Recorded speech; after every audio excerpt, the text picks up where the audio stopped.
사도행전을 통해서 하나님께서 일하심을, 또 하나님의 복음 전파의 역사가 어떻게 이루어지는지를 저희가 함께 묵상하고 있습니다. 저희가 살폈던 사도행전 15장의 말씀에 보면 안디옥 교회 안에 혼란을 주었던 큰 사건이 있었죠. 예루살렘으로부터 온 유대인들, 그들은 할례를 주장하고 율법을 지키는 것을 주장했습니다. 예수님을 믿는 것으로 구원받는 것은 부족하다. 그래서 할례를 받아야 하고 율법을 지켜야지만 구원이 완성된다고 가르쳤습니다. 그것은 교회 안에 큰 혼란을 주었고 이방인 그리스도인들과 유대인 그리스도인들을 완전히 나눌 수 있는 사건이었죠. 바울과 바나바는 예루살렘 종교회의에서 이 문제를 의뢰하고 그것이 좋은 결과를 가지고 왔습니다. 그래서 안디옥 교회에 다시 돌아왔을 때 안디옥 교회에 있던 혼란이 정리되고, 그리고 그들은 비본질적인 것이 아니라 본질적인 사역에 집중할 수 있었습니다. 사도행전 15장 35절 말씀입니다. 바울과 바나바는 안디옥에서 유하며 수다한 다른 사람들과 함께 주의 말씀을 가르치며 전파하니라. 교회의 혼란이 잠재워지고 그들이 비본질이 아니라 본질에 집중할 수 있게 되면서 교회는 안정을 찾았습니다. 교회가 안정을 찾자 두 사람은 다시 뜻을 모읍니다. 1차 선교 여행을 통해서 세워진 교회를 다시 돌아볼 것을, 우리는 이것을 2차 선교 여행이라고 부르는데요. 36절 말씀입니다. 며칠 후에 바울이 바나바더러 말하되 우리가 주의 말씀을 전한 각 성으로 다시 가서 형제들이 어떠한가 방문하자 하고, 1차 선교 여행은 안디옥 교회가 금식하며 기도하면서 하나님의 뜻에 따라 두 사람을 따로 세워서 처음으로 복음을 전하는 사역을 시작했습니다. 그들은 놀랍게도 하나님께서 이끄시는 대로 그 복음을 전했고 그 현장에서 많은 핍박과 고난도 받았지만 하나님께서 예비하신 수많은 영혼들이 하나님께 돌아오고, 그리고 교회가 세워지는 놀라운 역사를 보았습니다. 그리고 정말 이방인들이 주께로 돌아오는 그 놀라운 하나님의 역사를 그들이 눈으로 확인하고 나서 예루살렘에 와서 그것을 보고하는 일이 있었죠. 근데 2차 선교 여행은 그런 새로운 선교지를 발굴하는 것이 아니라 1차 선교 여행을 통해서 세워진 교회들을 찾아가서 그들을 다시 지도하고 격려하는 것입니다. 오늘 본문에 방문하다라고 쓰인 단어가 좀 말이 어려운데요. 에피스캡토마이라는 헬라어입니다. 이 말은 감독하다, 검사하다 이런 뜻을 가지고 있습니다. 선교 여행지를 돌아보면서 그 교회들이 잘 지내고 있는지, 그리고 믿음 안에 잘 서 있는지를 감독하고 지도하는 겁니다. 그런 목적으로 선교를 가고자 합니다. 이렇게 선교를 가는데 의견이 일치됐는데 그 다음에 문제가 생겼습니다. 바로 선교팀을 구성하는데 의견 차이가 생긴 것입니다. 오늘 본문 37절에서 39절의 말씀 우리 함께 읽어보겠습니다. 바나바는 마가라 하는 요한도 데리고 가고자 하나 바울은 밤빌리아에서 자기를 떠나 함께 일하러 가지 아니한 자를 데리고 가는 것이 옳지 않다 하여 서로 심히 다투어 피차 갈라서니 바나바는 마가를 데리고 배 타고 구브로로 가고. 오늘 이 본문의 말씀은 예상치 않은 어려움을 당한 이 바나바와 바울과 바나바의 내용을 보여주고 있습니다. 바나바는 마가 요한에게 다시 기회를 주고 싶었습니다. 그래서 2차 선교여행을 준비하면서 마가 요한을 데리고 가자고 바울에게 말합니다. 많은 성경학자들이 바나바가 마가 요한을 데리고 가자 하는데 배경이 있다고 설명을 해요. 그것은 예루살렘 종교회의로 예루살렘에 방문했을 때 바나바가 마가 요한을 만났을 거라는 거예요. 그래서 마가 요한이 1차 선교 여행 때 보여줬던 그 미숙한 모습, 성숙하지 않았던 모습에서 자신을 돌이키고 있고, 이제는 시간이 좀 지났고 그만큼 성숙해져서 2차 선교 여행을 함께 해도 충분히 잘 그 사역을 감당할 수 있을 정도로 준비가 되었다라고 판단했다는 거예요.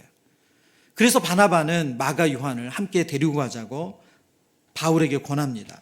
그런데 바울의 생각은 달랐습니다. 바울은 밤빌리아에서 선교팀을 떠난 마가 요한의 행동은 사역자로서 복음 전도자로서 미숙할 뿐만이 아니라 하나님의 선교에 큰 걸림돌, 방해가 된 것을 너무나도 잘 알고 있었습니다. 그래서 이 일이 또 한 번 생긴다면 그것은 정말 하나님의 나라를 세우는 데 도움이 안 된다. 그러니 처음부터 그를 데리고 가지 않는 것이 맞다. 그렇게 생각을 한 거죠. 오늘 본문에 사용된 이 다투다라는 단어가 파크로시스모스라는 단어거든요. 이 단어가 의학적으로 쓰일 때 어떤 단어로 쓰냐면 발작, 경련이라고 쓰이는 단어예요. 그래서 발작이라는 파록시즘이라는 영어 단어가 여기서 나왔습니다. 파크로시스모스. 그러니까 지금 이 다툴 때에 그 두 사람의 얼굴을 상상할 수가 있는 거죠. 이 사람이 흥분하면 얼굴에 경련이 일어나잖아요. 그리고 얼굴이 그냥 울그락불그락해지죠. 예? 그런 실제로 바나바와 바울이 서로의 의견이 충돌했을 때 그런 꼭 발작을 일으키는 사람처럼 경련이 일어나는 사람처럼 그렇게 다퉜다는 거예요. 그러니까 이 다툼이 그냥 뭐 이렇게 저렇게 서로의 의견을 주고받는 정도가 아니었다는 거예요. 여러분, 왜 이 두 사역자가 이 성령 충만하고 하나님의 역사를 경험한 이 훌륭한 사역자가 정말 무슨 경련을 일으킬 정도로, 발작을 일으킬 정도로 싸웠을까요? 이것은 두 분이 다 각자 생각이 옳다는데 조금도 의심이 없었기 때문에 그래요. 바나바의 별명, 바나바라는 이름 자체가 위로자, 격려자죠. 그리고 그 혜택을 본 사람이 바로 바울이에요. 예. 바울은 바나바가 아니었다면 이렇게 말하자면 뭐 좋은 의미는 아니지만 중앙에 진출해서 복음을 전하는 사역자로 쓰일 수 있었던 사람이 아니죠. 예루살렘에 있는 제자들과 출입할 수 있게 된 이유가 바로 바나바가 바울을 그들에게 소개하고 그들과 교제할 수 있도록 도와줬기 때문이에요.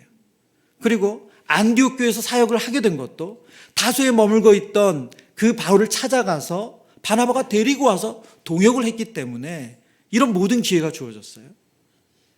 그런 바나바의 성품으로 생각했을 때 마가 요한, 처음은 실수했지만 만나보니 사람이 다시금 잘 성숙했고 이제는 동역자로 잘 쓰임받을 수 있다고 확신을 했기 때문에 이 사람에게 두 번째 기회를 주는 것, 이거 옳다, 이거 하나님 뜻이다, 이런 생각을 한 거죠. 근데 바울은 어떻습니까? 바울에게 더 중요한 건 뭐예요? 바울은 복음 전파예요. 바울은 하나님의 선교에 방해가 돼, 걸림돌이 돼, 그런 일은 애초부터 싹을 잘라야 돼요. 그런 일이 생기면 안 되는 거예요. 바울의 이 부분에 있어서 바울은 확신이 있었어요. 그런 일 한 번 했던 사람이 두 번 안 하는 법이 있을까 하는 그런 마음의 우려가 있었기 때문에 그것이 하나님의 복음 전파에, 선교에 방해가 된다면 처음부터 안 하는 게 맞다. 오름과 오름이 부딪히니까 두 사람이 발작을 일으킬 만큼, 경련을 일으킬 만큼 심하게 다투었습니다. 의견이 좁혀지지 않았어요. 오늘 본문에 보면 안타깝게도 두 사람은 갈라서게 됩니다. 1차 선교 여행지를 다시 찾아서 그 교회와 성도들을 지도하자는 데 마음이 하나 되었지만 선교팀을 구성하는데 그들의 생각이 달라서 두 팀으로 나눠지게 됩니다. 우리에게 이 사건은 큰 경고가 됩니다. 바울과 바나바와 같은 성숙한 두 사역자가 결국 의견의 일치를 보지 못해서 갈라지는 모습은 누구도 예외가 아니라는 것을 알려주는 거죠.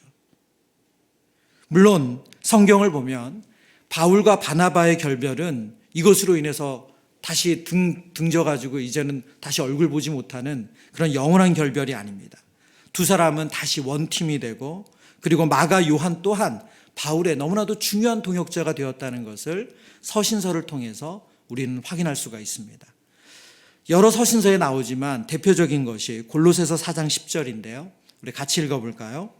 나와 함께 갇힌 아리스다고와 바나바의 생질 마가와 이 마가에 대하여 너희가 명을 받았음에 그가 이르거든 영접하라.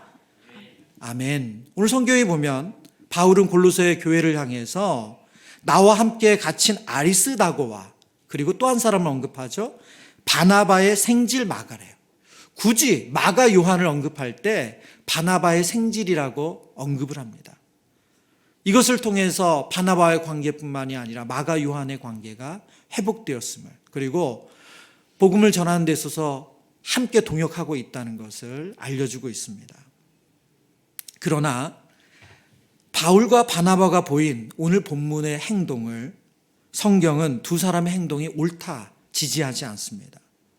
성경이 위인전이고 자서전이라면 이들의 이 실책, 이들의 이 연약한 모습을 감출 수도 있어요. 그러나 성경은 인간을 찬양하는 책이 아니라 하나님의 말씀입니다.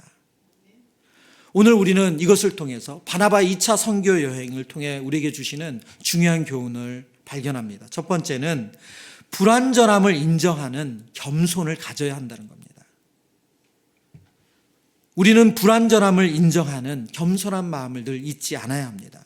고린도전서 10장 12절 말씀, 그런즉 선줄로 생각하는 자는 넘어질까 조심하라. 그런즉 선줄로 생각하는 자는 넘어질까 조심하라. 두 사람의 주장은 다 옳았습니다. 그들은 자신의 주장이 틀림이 없다고 생각했어요. 맞습니다.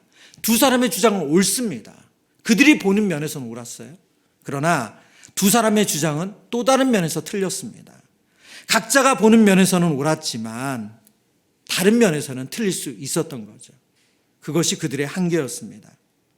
부부 갈등, 공동체 안에서의 갈등, 이 갈등이 의견 대립이 잘 좁혀지지 않을 때를 보면 그분들이 틀린 주장을 해서가 아니에요. 다 옳은 얘기를 하기 때문이에요. 그렇지 않습니까? 우리가 이제 뭔가를 가정 안에서도 손님을 대접하기 위해서 음식을 준비하거나 또 부모님이 오시거나 이러면 예를 들어 의견이 다를 수 있잖아요. 우리 너무 과소비하지 말자. 그냥 우리 형편껏 하자. 그거 너무 좋은 뜻 아닙니까? 우리 형편껏 하자. 너무 좋은 뜻이잖아요. 근데 이분들 우리 집에 몇 년 만에 오는 건데 우리 사랑의 마음으로 잘 섬기자. 그거 틀린 뜻입니까? 얼마나 귀한 마음이에요. 너무 귀하잖아요. 부모님이 오시고 그리고 또 중요한 누군가가 왔을 때 그분을 사랑으로 대접하자는 그 마음 너무 옳잖아요. 그러나 우리 형편에 맞게 검소하게 하자. 그건 옳지 않습니까? 우리 공동체 안에서 비슷한 거 가지고 우리가 의견 다툼이 있지 않나요? 다 옳아요. 각자가 보는 면에서는 다 옳습니다. 그런데 그것이 한계죠. 우리가 불완전하다는 것을 하나님 앞에 인정해야 돼요. 그러기 위해서 우리가 겸손해야 됩니다. 내가 바로 보고 있어. 나 제대로 서 있어. 바로 그런 내가 넘어질 수 있다는 것을 우리가 기억해야 됩니다. 가정과 직장, 공동체 안에서의 의견 대립이 생길 때 각자의 의견이 옳다고 확신할 때 우리는 오늘 본문을 통해서 배워야 합니다. 제가 오늘 말씀을 묵상하는데요. 저에게 생각나는 아주 큰 사건이 있는 거예요. 정말 얼굴에 경련이 될 정도로 발작을 한 것처럼 싸운 사건이 생각이 나더라고요. 그분이 생각이 나더라고요. 예. 제가 직전교회가 어딘지 다 아시죠? 함께 사역하는 사역자와 주일날 오후에 사역을 다 마치고 나서 쓰레기 분리수거장에서 정말 소리를 고래고래 지르며 싸운 적이 있어요. 정말 소리를 고래고래 지르며. 그래서 분리수거하러 왔던 분들이 도망가는 일이 있었어요. 서로 흥분이 가라앉질 않아가지고. 예. 정말 지금 생각해도 왜 그랬는지 모르겠어요. 정말 하여튼 멱살만 안 잡았지. 정말 격양이 돼가지고 그 쓰레기 분리수거장에서 제가 오늘 이 발작 경련이라는 단어를 보는데 처음에는 이 말씀을 정리할 때는 그 생각이 떠오르질 않았어요. 근데 결론 부분에 와서 갑자기 그 사건이 떠오르는 거예요. 근데 왜 그렇게 싸웠나 보면 제가 볼 때 그 목사님은 너무 사람이 경직되어 있어. 그런 식으로 사역하면 그냥 안 될 것 같아. 근데 그 목사님이 저를 볼 때면 저처럼 사역하면 원칙이 없어. 하여튼 그래서 그 이후로도 그분과는 여러 번 부딪혔습니다. 제가 이렇게 말씀드릴 수 있는 이유는 지금은 가장 많이 연락하는 사역자예요. 예. 누구보다도 믿어요. 왜냐하면 그분의 진심이 뭔지, 그분이 왜 이렇게까지 그걸 고수하려고 했는지, 그리고 그분 또한 저를 그렇게 믿어주시는 것 같아요. 제 생각에는.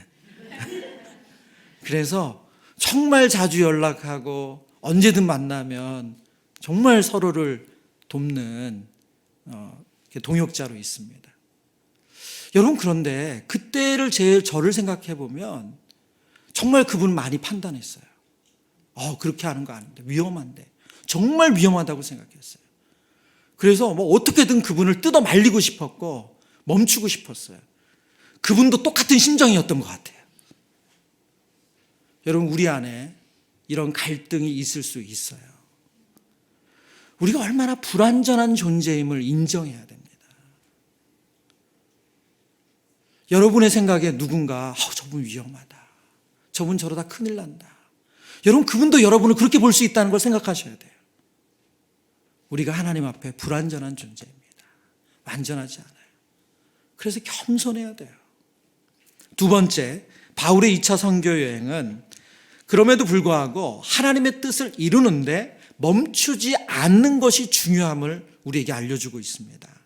39절에서 41절의 말씀, 서로 심히 다투어 피차 갈라서니 바나바는 마가를 데리고 배 타고 구브로로 가고 바울은 실라를 택한 후에 형제들에게 주의 은혜에 부탁함을 받고 떠나 수리아와 길리기아로 다니며 교회를 견고하게 하니라.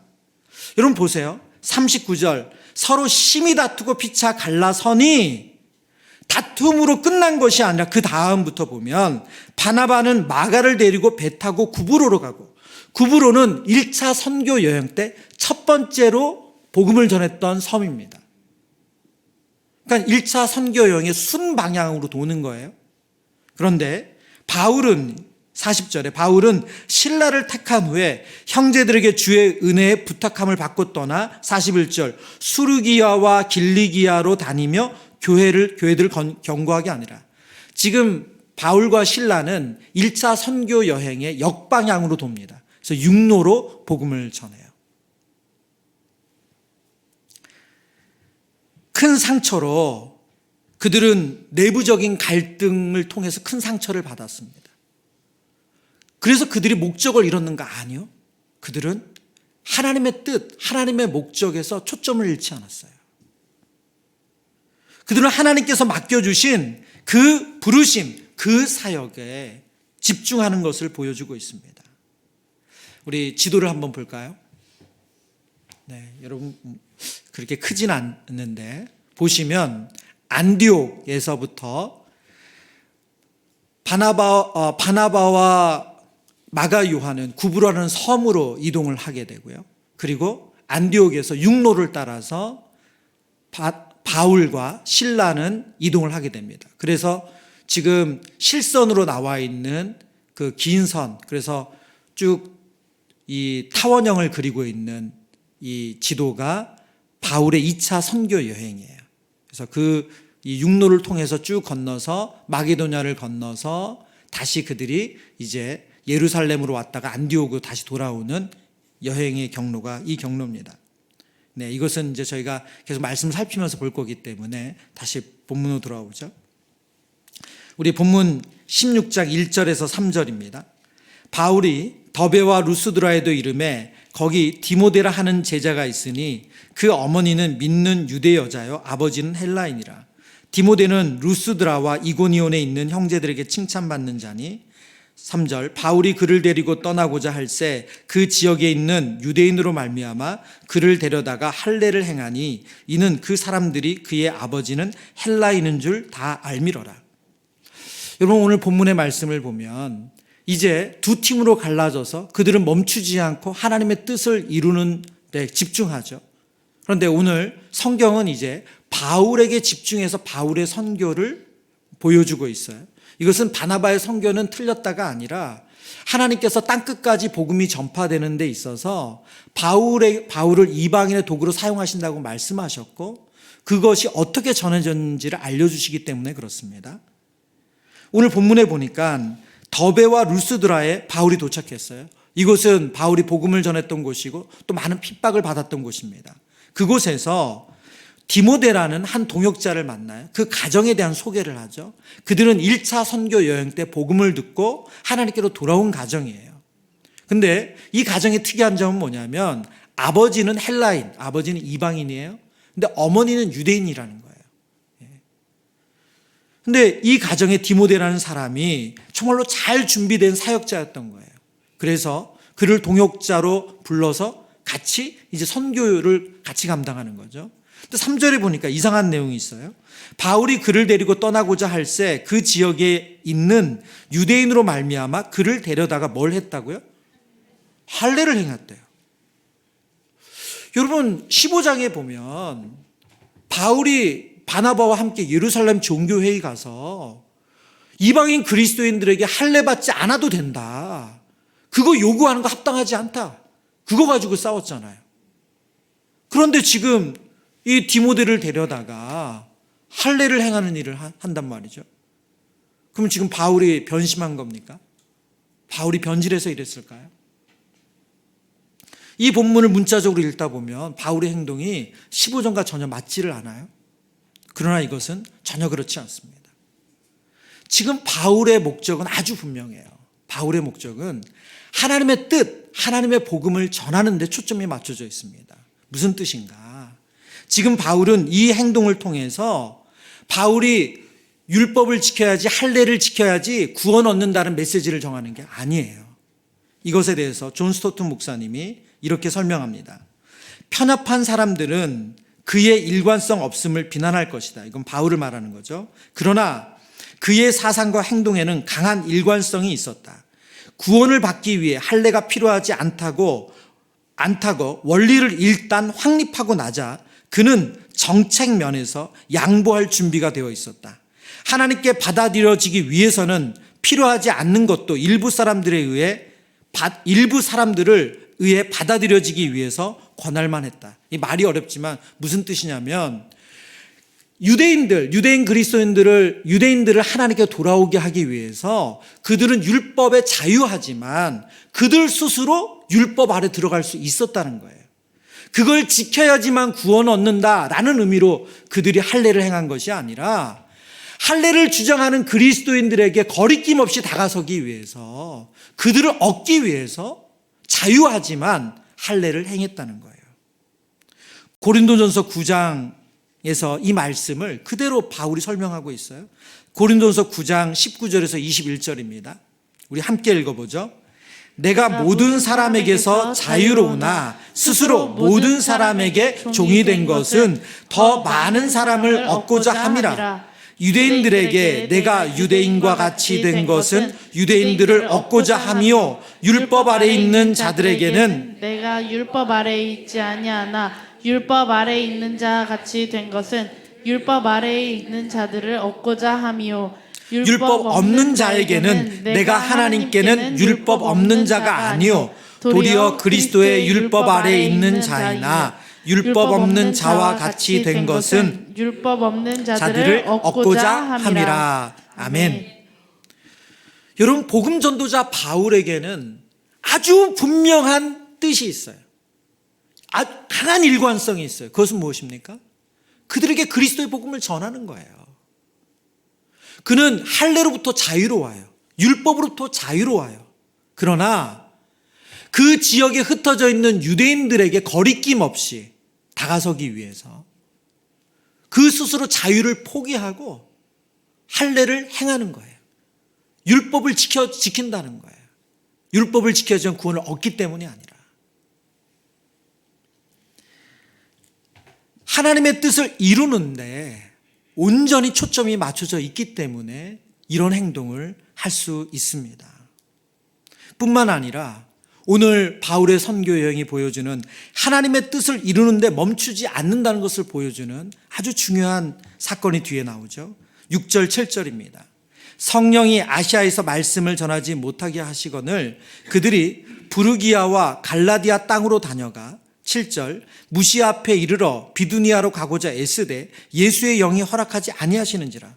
6절 7절 말씀은 무슨 말이냐면 그들이 지금 복음을 전하려고 계획을 세운 계획이 있어요. 바울의 일행. 이 팀이 말하자면 우리가 영통에 있으면 화성으로 복음을 전해야 되겠다. 그리고 이제 화성으로 복음 전하기 위해서 말하자면 그 차편도 준비하고 그다음에 짐도 꾸리고 계획을 다 세운 거예요. 그런데 하나님께서 그 길을 막으셨다는 거예요. 성령이 아시아에서 말씀을 전하지 못하게 하거늘. 아시아는 정확하게 어느 지역이라고는 오늘 성경에서 표현되지 않지만 에베소 인근으로 추정이 돼요. 근데 그리로 가는 길을 막으셨다는 거예요. 그래서 그들이 북쪽으로 더 올라가요. 그래서 무시아까지 왔습니다. 그런데 무시아에 이르러서 그들이 그래서 어디로 가려고 하냐면 비두니아라고 갈라디아 위쪽에 있는 지방으로 가려고 이제 모든 계획을 세우고 가려고 했어요. 근데 7절에 보니까 무시아 앞에 이르러 비두니아로 가고자 애쓰되 예수의 영이 허락하지 않았대요. 여러분 생각해 보세요. 여러분이 사역을 준비하는데 이 사역을 하려고 그러면 그게 막히고 또 이거 하려고 그러면 막히고. 여러분 그때 우리의 마음이 어떻습니까? 멈추고 싶죠. 그만두고 싶어요. 이렇게까지 막으시면 이거는 그냥 멈춰야 되는 것이다. 그런 마음이 들죠. 해도 소용없다. 하나님 내가 아닌가 보다. 제가 오늘 사도행전 15장 후반절부터 16장 10절까지의 말씀을 읽는데요. 구약의 한 말씀이 아주 강하게 떠올랐습니다. 잠언 19장 21절이에요. 같이 읽겠습니다. 사람의 마음에는 많은 계획이 있어도 오직 여호와의 뜻만이 완전히 서리라. 아멘. 사도 바울의 일행, 이 선교팀이 이 하나님의 말씀이 없었다면 그들이 이 힘든 시간을 어떻게 견뎠을까요? 그들이 바나바와 결별하고 복음을 전하며 여기까지 왔습니다. 그런데 가는 곳마다 하나님이 막으세요. 그쪽으로 길을 안 여세요. 그럼 다시 돌아가야 되나? 멈춰야 되나?